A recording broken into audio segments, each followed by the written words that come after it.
Shalom, selamat pagi anak-anak sekalian. Apa kabar kalian pagi hari ini? Saya percaya anak-anak semua dalam keadaan sehat dan luar biasa.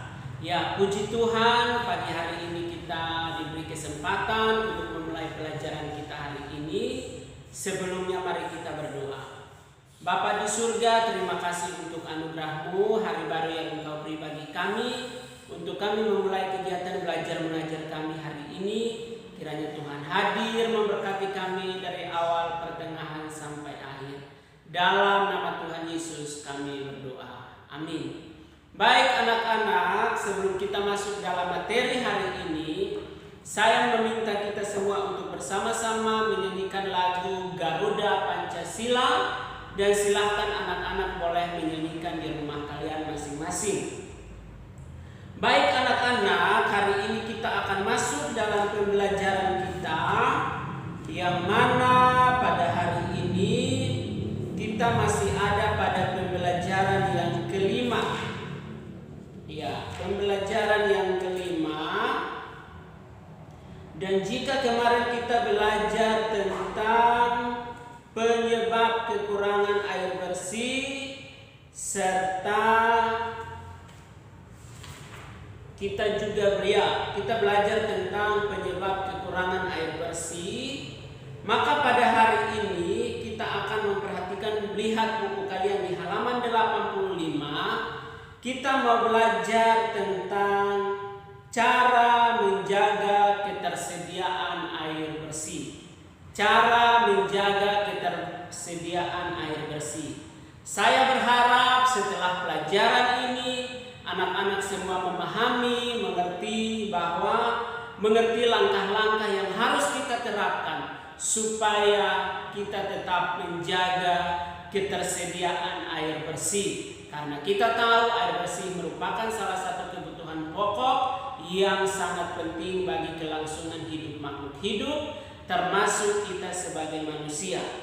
Nah anak-anak, seperti yang tadi saya katakan bahwa air bersih merupakan kebutuhan pokok hidup dari makhluk hidup dan sangat dibutuhkan dalam kelangsungan hidup manusia tiap-tiap hari. Kita tahu hampir seluruh kegiatan manusia dalam kehidupan sehari-hari sangat membutuhkan air bersih. Oleh sebab itu, maka dari situ kita tahu air bersih sangat penting bagi kelangsungan hidup kita sebagai manusia. Tapi kita tahu dalam perjalanan hidup banyak sekali hal-hal yang dilakukan oleh manusia yang akhirnya menyebabkan air bersih terus berkurang. Nah, ada beberapa hal yang perlu kita lakukan dan kita terapkan dalam hidup kita supaya kita tetap menjaga ketersediaan air bersih. Kita akan melihat satu persatu. Yang pertama adalah dengan menjaga lingkungan. Jadi supaya air bersih tetap ada, kita wajib menjaga, melindungi, memelihara lingkungan di mana kita berada dengan menjaga, merawatnya dengan maksimal. Jadi yang pertama itu adalah menjaga lingkungan di mana kita berada. Lalu yang kedua adalah menghemat penggunaan air. Kita pun harus menghemat penggunaan air. Jangan sampai kita mandi, misalnya kalian di dalam kamar mandi, bak kamar mandi atau tempat penampungan air di kamar mandi itu sudah penuh, harus segera dimatikan. Jangan dibiarkan air terus mengalir. Itu namanya kita tidak menghemat air bersih, tapi kita membuang-buang saja.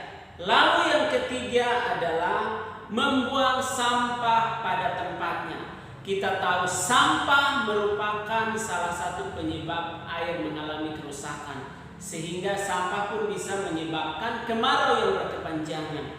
Oleh sebab itu kita harus membuang sampah pada tempatnya. Lalu yang keempat adalah mengurangi penggunaan bahan kimia. Ya, kita harus mengurangi penggunaan bahan kimia, karena dengan kita menggunakan bahan kimia yang berlebihan itu pun merusak alam, merusak tanah, Dan kalau alam dan tanah sudah rusak, maka air bersih pun akan berkurang.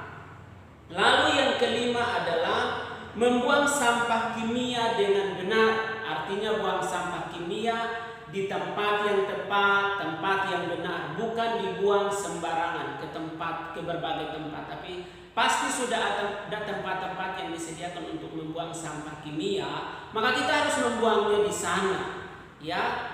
Lalu yang berikutnya adalah mendaur ulang barang-barang bekas. Barang-barang bekas yang masih bisa didaur ulang, kita daur ulang untuk dimanfaatkan dengan bisa mendapatkan uang, menghasilkan sesuatu. Jangan dibuang sembarangan. Lalu yang ketujuh adalah mengadakan penyuluhan tentang ketersediaan air secara rutin. Artinya mengajar, memberikan pengajaran, penyuluhan kepada masyarakat bagaimana menjaga supaya air bersih itu tetap ada. Kita memberikan penyuluhan yang baik kepada masyarakat, pemahaman yang benar kepada masyarakat. Lalu yang kedelapan, yang kedelapan adalah mencegah adanya penebangan pohon di hutan secara liar. Nah, penebangan pohon di hutan secara liar pun harus dikurangi. Karena kalau pohon ditebang dan habis, maka akan menyebabkan tanah yang gersang. Dan jika tanah gersang, ya akibatnya air bersih pun akan berkurang. Jadi anak-anak kita memperhatikan gak boleh menebang pohon sembarangan. Lalu yang kesembilan adalah menjaga kestabilan ketersediaan air bersih di sumber-sumber mata air.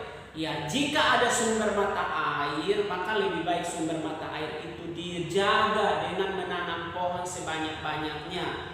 Jadi di sini menjaga kestabilan dengan menanam pohon, merawat supaya airnya terus ada dan tidak berkekurangan.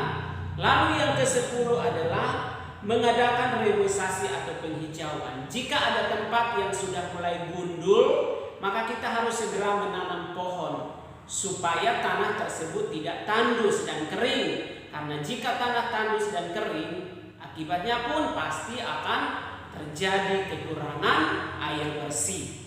Nah anak-anak, itulah hal-hal yang perlu kita perhatikan, bagaimana cara menjaga kelestarian air bersih supaya tetap ada.